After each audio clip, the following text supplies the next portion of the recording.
जीवनी मंडी स्थित national chamber of industries and commerce UP सभागार में एक पत्रकार वार्ता का आयोजन किया गया। पत्रकार वार्ता में प्रेस प्रतिनिधियों से रूबरू होते हुए चैम्बर अध्यक्ष मनोज बंसल ने यमुना ब्रिज माल गोदाम पर सीमेंट की रैकों की प्लेसमेंट पर लगाई गई रोक के संबंध में वार्ता की। यमुना ब्रिज माल गोदाम ताजनगरी में व्यापारिक गतिविधियों का प्रमुख केंद्र रहा है। अभी हाल ही में भारतीय रेलवे ने यमुना ब्रिज माल गोदाम पर सीमेंट की रैंकों के प्लेसमेंट पर रोक लगाई है। इससे उद्योगपतियों में रोष का माहौल बना हुआ है। इस महत्वपूर्ण मुद्दे को लेकर जीवनी मंडी स्थित national chamber of industries and commerce UP सभागार में एक पत्रकार वार्ता का आयोजन किया गया, जिसमें उन्होंने बताया कि यमुना ब्रिज माल गोदाम पर रैक लगाने के लिए 5 लाइनें उपलब्ध हैं, जिनमें से 2 लाइनों पर RWC के वेयरहाउस स्थापित हैं, जिनमें माल आयातकर्ता अपनी रैकों का माल अनलोड करने की सुविधा उपलब्ध है। इस कदम से यमुना ब्रिज माल गोदाम पर सीमेंट रैकों के प्लेसमेंट पर रोक लगने से व्यापारियों को असुविधा का सामना करना पड़ रहा है। चैम्बर द्वारा इस समस्या के निस्तारण हेतु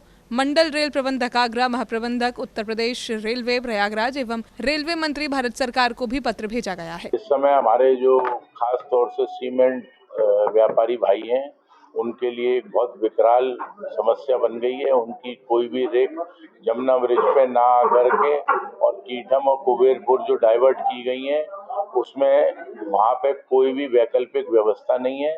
सीमेंट एक इस तरीके का उत्पाद है कि अगर चूंकि हम मानसून से गुजर रहे हैं, अगर उसमें लेश मात्र भी मॉइस्चर या अगर बारिश हो गई तो वो हमारा पूरा प्रोडक्ट वो सीमेंट खराब हो जाएगा। वहाँ पे कोई भी शेड की व्यवस्था नहीं है, इसलिए कोई भी संसाधन बिना बनाए हुए रेलवे ने इस पे रोक लगा दी है यमुना ब्रिज पे। तो हमारा यही निवेदन है कि ये जब तक के कीठम या कुबेरपुर पे उसके उचित साधन और ऑल्टरनेट अरेंजमेंट नहीं किया जाता है, जब तक के लिए इसको बंद ना किया जाए और इसको टेम्परेरी चालू रखा जाए। और हम इस बात का आश्वासन देते हैं कि जैसे ही आप दूसरी साइटिंग इंफ्रास्ट्रक्चर के हिसाब से डेवलप कर देंगे, उसके लिए हम निश्चित ही हम उसको अडॉप्ट करेंगे।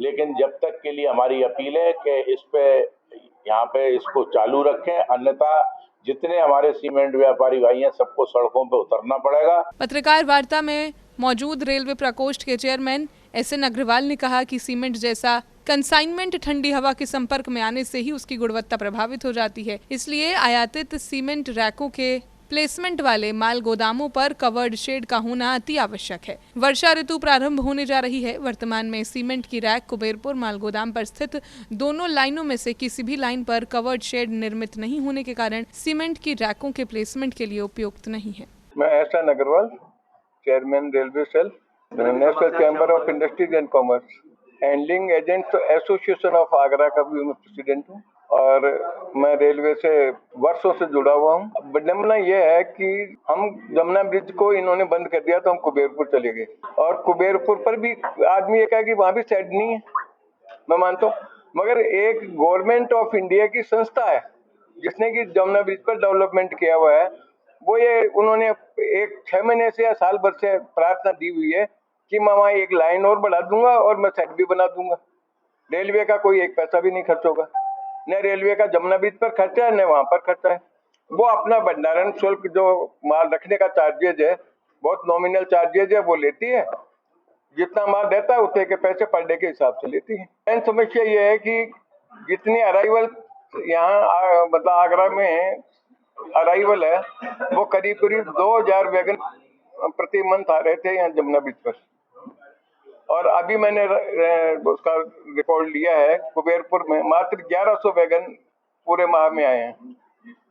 यानी आधा सीमेंट सड़क द्वारा लाया जा रहा है और करोड़ों रुपए का डीजल व्यय हो रहा है। और हमारे प्रधानमंत्री जी कह रहे हैं जी कि आप तेल बचाइए और रेल का उपयोग करिए। चैम्बर द्वारा इस समस्या के निस्तारण हेतु मंडल रेल प्रबंधक आगरा, महाप्रबंधक उत्तर मध्य रेलवे प्रयागराज एवं रेलवे मंत्री भारत सरकार को भी पत्र भेजा गया है। चैम्बर अध्यक्ष मनोज कुमार बंसल द्वारा मंडल रेल प्रबंधक से फोन पर वार्ता की गई, जिसमें मंडल रेल प्रबंधक द्वारा चैम्बर के साथ शीघ्र बैठक करने का आश्वासन दिया है। सी न्यूज के लिए अजय बहादुर की रिपोर्ट।